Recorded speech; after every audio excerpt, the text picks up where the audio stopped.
PlanetScore et Solid Grounds, c'est qui? Extrait de la webconférence organisée par le fonds Solid Grounds, structure scientifique d'intérêt général, et par PlanetScore, l'étiquette indépendante qu'il détient. Une conférence pour déminer un grand nombre d'idées reçues sur l'alimentation et la santé.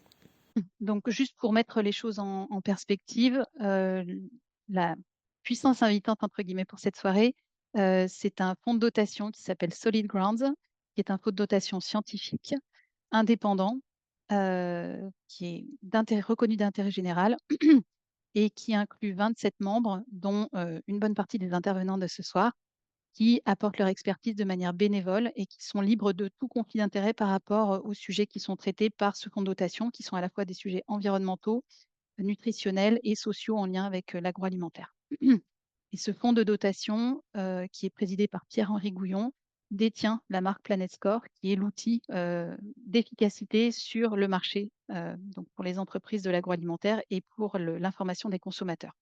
Voilà, donc c'est sûrement l'étiquetage que vous connaissez déjà sur la partie environnementale. Et ce soir, on va aborder d'autres aspects qui sont donc des aspects sur les enjeux nutritionnels et les enjeux en lien avec la santé.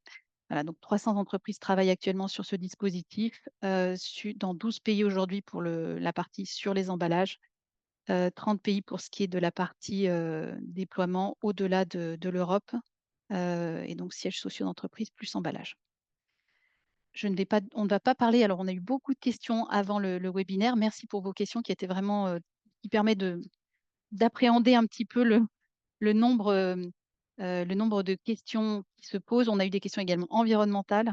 On ne traitera pas ce soir des questions environnementales ou très peu, vous allez le voir. On fera quelques petites digressions, mais ça n'est pas le cœur du sujet. Donc, sachez simplement que le référentiel sur la partie environnementale est calé sur les limites planétaires, que ces limites planétaires sont largement dépassées pour l'agroalimentaire, qui est un contributeur majeur à la totalité du dépassement des limites planétaires.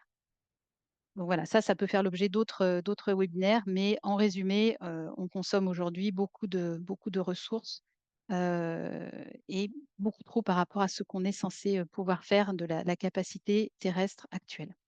Donc les entreprises qui affichent, là c'est juste un exemple, affichent également en transparence des étiquettes qui ne sont pas forcément bonnes. Donc ça, c'est un point également important, c'est un outil d'information, ce n'est pas un outil forcément d'allégation positive. Voilà, juste quelques exemples pour, avoir ça un petit peu en tête. Il est diffusé également en GMS grâce au soutien de Média Performance, qui est un soutien bénévole également.